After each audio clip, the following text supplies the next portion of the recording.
एक समय की बात है। एक प्रतापी राजा के 3 बेटे थे। उन्हें सुयोग्य बनाने के लिए राजा ने उनकी शिक्षा दीक्षा की बहुत व्यवस्था की थी।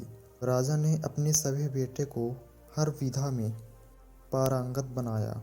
राजा चाहता था कि उसके पुत्र ही अब राज्य की बागडोर संभालें। जब राजा बूढ़ा हो गया तो उसने अपने सभी पुत्रों को अपने पास बुलाया और उसने कहा कि पुत्र, हमारे राज्य में नाशपाती का एक भी पेड़ नहीं है।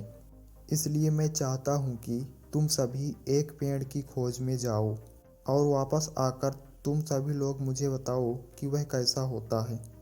लेकिन राजा ने एक शर्त भी रखी थी कि तुम तीनों लोग अलग अलग और 4-4 माह के अंतराल में जाओगे।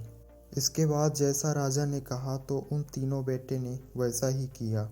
तीनों बेटों ने इस बात को स्वीकार किया। राजा का बड़ा बेटा सबसे पहले गया, उसके बाद मंझला और सबसे आखिरी में सबसे छोटा बेटा गया। सभी अपनी अपनी खोज करके पिताजी के पास वापस आए। राजा ने सभी से बारी बारी करके पूछा कि बताओ वृक्ष कैसा होता है। सबसे बड़े बेटे ने उत्तर दिया और कहा कि पेड़ बहुत अजीब है। उसमें ना कोई पत्ती ना कोई फल, वह एकदम से सूखा है।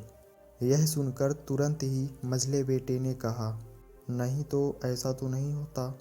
वृक्ष तो बहुत हरा भरा होता है, लेकिन उसमें फल नहीं लगते हैं। बस यही एक बड़ी कमी है। यह सुनकर तुरंत ही सबसे छोटा बेटा बोला, मेरे दोनों बड़े भाई किसी अन्य वृक्ष को देखकर आ गए। नाशपाती का पेड़ तो बहुत हरा भरा होता है और फलों से लदा हुआ होता है, मैंने खुद देखा है। तीनों बेटे अपनी अपनी बात पर अड़ गए। तब पिताजी ने कहा कि जो तुम लोगों ने देखा उसे ही सही मानो। वास्तव में वही सत्य है। तुम तीनों नाशपाती का ही वृक्ष देखकर आए हो। जो तुमने बताया वह उसी वृक्ष के बारे में है, लेकिन तुमने उसे अलग अलग मौसम में देखा है। राजा की बात सुन तीनों पुत्र एक दूसरे का चेहरा देखने लगे। राजा आगे कहने लगा कि पुत्रों, मैंने तुम्हें जानबूझकर अलग अलग मौसम में भेजा था।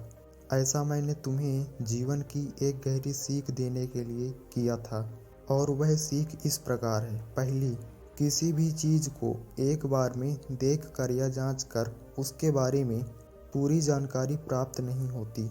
किसी भी व्यक्ति या वस्तु के बारे में पूरी जानकारी प्राप्त करने के लिए उसका अवलोकन लंबे समय तक करना पड़ता है। किसी के बारे में राय जल्दी नहीं बनाना चाहिए। दूसरी सीख, हर मौसम हमेशा एक सा नहीं रहता। नाशपाती के वृक्ष पर जब भी मौसम का प्रभाव पड़ता है तो कभी वह सूखा तो कभी हरा भरा हो जाता है। ऐसे ही जीवन में उतार चढ़ाव, सुख दुख, सफलता असफलता आती रहती है। ऐसे में हमको भी हिम्मत बनाए रखनी चाहिए। मौसम की तरह बुरा समय भी गुजर जाता है। तीसरी सीख, विवाद में तब तक नहीं पड़ना चाहिए जब तक आपको दूसरे पक्ष के बारे में पता ना हो। दूसरे पक्ष का सुनना बेहद ज़रूरी है। तो इस कहानी से हमें यही सीख मिलती है कि जब तक हमें किसी व्यक्ति के बारे में पूरी जानकारी नहीं पता होती तो उसके बारे में हमें गलत कभी भी नहीं बोलना चाहिए और ना ही उसे भला बुरा कहना चाहिए। तो यह छोटी सी कहानी आपको कैसी लगी कमेंट बॉक्स में ज़रूर बताएं। धन्यवाद।